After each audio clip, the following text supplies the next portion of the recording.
Hello students, इस video में मैं ऑपरेटिंग सिस्टम वाली यूनिट को कवर करने की कोशिश करूंगा।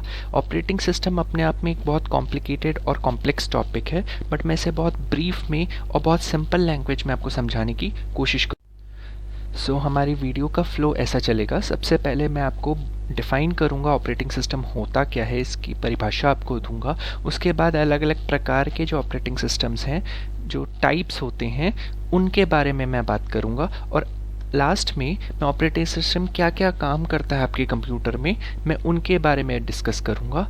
ये वो मेजर पॉइंट्स होंगे जिन्हें हम फोकस करेंगे। तो सबसे पहले ऑपरेटिंग सिस्टम होता क्या है। ऑपरेटिंग सिस्टम, या जिसे हम बहुत बार शॉर्ट में OS कहते हैं, ये एक टाइप का सॉफ्टवेयर है।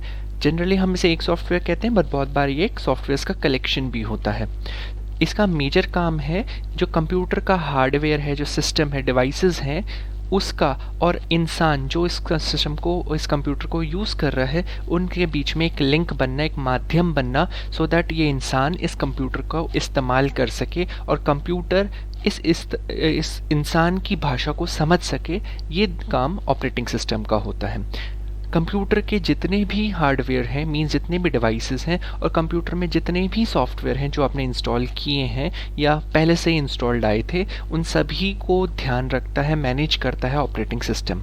जितने भी रिसोर्सेज होंगे, हम अलग अलग टाइप के रिसोर्सेज को इसी प्रेजेंटेशन के एंड में डिस्कस करेंगे। उन सभी को मैनेज करता है, एक तरह से फुल मैनेजर की तरह से काम करता है, और जितने भी काम कंप्यूटर कर रहा है उनको एक तरह से कोऑर्डिनेट करता है कि सारे काम आपस में सही तरीके से चलें, एक दूसरे के लिए प्रॉब्लम क्रिएट ना करें। मेजर इसका फोकस होता है कि आपको सिक्योरिटी प्रोवाइड करे, जिससे कि आप कंप्यूटर को किसी फॉर्म का डैमेज ना क्रिएट कर सको। वो डैमेजेस क्या होते हैं हम डिस्कस करेंगे। ये एक डायग्राम की हेल्प से मैं समझा रहा हूँ। यूज़र मीन्स जो इस्तेमाल कर रहा है, वो अलग अलग टाइप के एप्लीकेशंस क्या होते हैं, वो सॉफ्टवेयर्स जिन्हें आप यूज़ करते हो, और वो एप्लीकेशन ऑपरेटिंग सिस्टम की मदद से हार्डवेयर को एक्सेस करते हैं। तो एक तरह से इंसान डायरेक्टली हार्डवेयर को नहीं हैंडल कर सकता, वो एप्लीकेशंस के माध्यम से अपने काम जो उसे करने हैं वो बताता है। ऑपरेटिंग सिस्टम इन एप्लीकेशंस की बात को समझता है, और जो वो करवाना चाहता है वो हार्डवेयर की मदद से आपको आउटपुट देगा। ठीक है, तो कुछ एग्जांपल्स देख लेते हैं। कंप्यूटर के जो ऑपरेटिंग सिस्टम है, विंडोज़, आप जानते हो माइक्रोसॉफ्ट कंपनी का ये ऑपरेटिंग सिस्टम है। विंडोज़ सबसे कॉमन ऑपरेटिंग सिस्टम है। मैक ओएस एप्पल की तरफ से है। लाइनक्स, यूनिक्स, इसके अलावा भी एक लंबी लिस्ट निकाली जा सकती है, बट ये कुछ एग्जांपल्स थे। मोबाइल के कुछ ऑपरेटिंग सिस्टम जैसे कि एंड्रॉयड, आप जानते हो गूगल की तरफ से हैं। विंडोज़ मोबाइल और iOS और ब्लैकबेरी OS, और भी एग्जांपल्स आपको मिल जाएंगे। अब हम अलग अलग प्रकार देखते हैं कि ऑपरेटिंग सिस्टम के कौन से टाइप्स होते हैं। तो ये 5 कैटेगरीज को मैं डिफाइन करूंगा। इसके अलावा भी कुछ कैटेगरीज होती हैं, कुछ टाइप्स होते हैं, बट मैं अभी आपको इन्हीं 5 के बारे में फोकस करूंगा। तो सबसे पहले होगा बैच ऑपरेटिंग सिस्टम, फिर टाइम शेयरिंग, फिर डिस्ट्रीब्यूटेड, रियल टाइम, और लास्ट में हम एम्बेडेड को डिस्कस करेंगे। तो सबसे पहले आता है batch operating system. Batch operating system क्या करता है, जो भी इस डायग्राम में आप देखो, अलग अलग टाइप के जॉब मिल रहे हैं। तो जॉब क्या है, जो काम हम कंप्यूटर को से हम करवाना चाहते हैं, सारे जॉब कंप्यूटर इस ऑपरेटिंग सिस्टम को पहले दिए जाएंगे। अब एक तरफ एक टाइप के, जिस टाइप के भी जॉब्स होंगे उन सबको इकट्ठा करके एक बैच बनाया जाता है। बैच क्या है, एक इकट्ठा ग्रुप जिनमें एक टाइप के सारे जॉब्स हैं। तो आप देख सकते हो इस डायग्राम में सिल्वर कलर के जो तीनों जॉब्स थे, उससे मैंने एक सिल्वर कलर का एक बैच बना दिया है।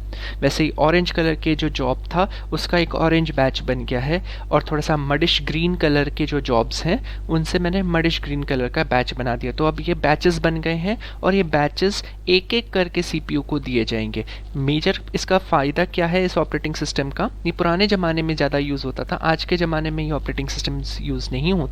वहाँ पे क्या होता था कि जब एक टाइप के काम एक साथ दिए जाते थे तो कंप्यूटर उसे बहुत फटाफट कर पाता था, उसे पता था कि इस टाइप का काम करना है। क्योंकि उस ज़माने में कंप्यूटर को अलग से इंस्ट्रक्शंस ऑर्डर्स देने पड़ते थे कि इस टाइप के काम को ऐसे करो।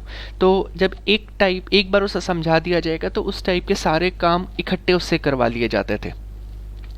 ठीक, नेक्स्ट आता है टाइम शेयरिंग। टाइम शेयरिंग में जैसे नाम बता रहा है कि टाइम जो भी है उसको शेयर करेंगे। इसका क्या मतलब है, जितनी भी जॉब्स इस ऑपरेटिंग सिस्टम को दी जाएगी वो सारे जॉब्स को वो इकट्ठा एक ही टाइम पे करने की कोशिश करेगा।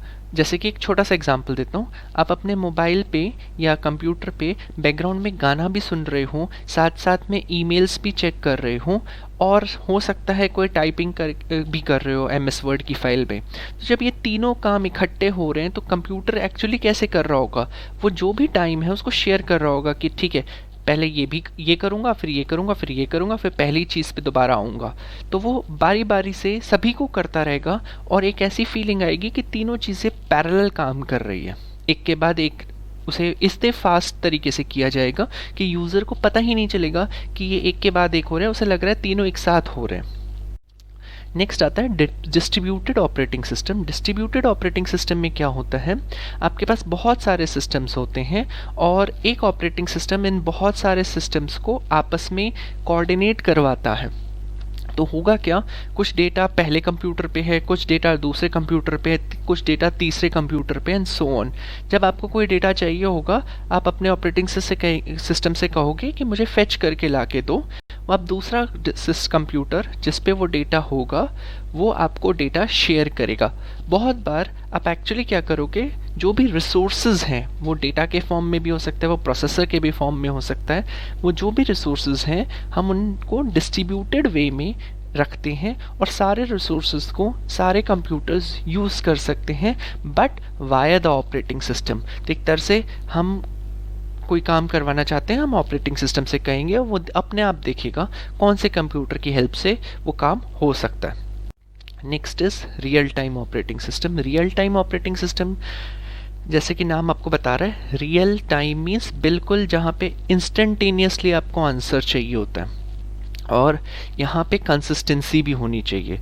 तो जो भी एप्लीकेशन चल रहा होगा वो आपके ऑपरेटिंग सिस्टम को तुरंत मतलब उसका आंसर ऑपरेटिंग सिस्टम तुरंत आपके हार्डवेयर से लाने की कोशिश करेगा। बहुत सिंपल से एग्जांपल देता हूँ, आप एक ट्रांजैक्शन कर रहे थे, ऑनलाइन ट्रांजैक्शन कर रहे थे, अपने अकाउंट से 100 रुपये लेट से अपने पेटीएम से किसी और के अकाउंट में ट्रांसफ़र किए, तो बिल्कुल इंस्टेंटेनियसली आपके अकाउंट में से 100 रुपये डेबिट होने चाहिए और वहीं किसी जिसको भी आपने ट्रांसफ़र किया था उसके अकाउंट में 100 रुपये क्रेडिट हो जाने चाहिए। सो इसमें लैग नहीं होना चाहिए, ये अदरवाइज लैग होने में प्रॉब्लम होगी। क्योंकि मान लो पता चला कि आपके में डेबिट लेट हुआ और क्रेडिट पहले हो गया, तो होगा क्या कि एक छोटा सा टाइम जोन होगा जहाँ पे आप एरर्स क्रिएट कर सकते हो, इनकन्सिस्टेंसीज क्रिएट हो सकती है, या ट्रांजैक्शन बीच में फेल हुआ, पता चला आपके उसमें से तो कट गए और सामने नहीं पहुँचे। तो इस टाइप की प्रॉब्लम्स ना हो, इस टाइप तो उनमें ऑपरेटिंग सिस्टम क्या जिस तरह से होते हैं वो ये कहते हैं क्विक आंसर दो, तुरंत आंसर देना ज़रूरी है। फॉर एग्ज़ाम्पल अगर कोई फॉल्ट आ रहा है एरोप्लेन में तो तुरंत उसका सल्यूशन आपके पास होना चाहिए। अगर थोड़ा सा डिलेड आएगा, स्लोड आएगा, तो वो फॉल्ट बहुत बड़ी प्रॉब्लम क्रिएट कर सकता है, बहुत बड़ा फॉल्ट हो सकता है उससे।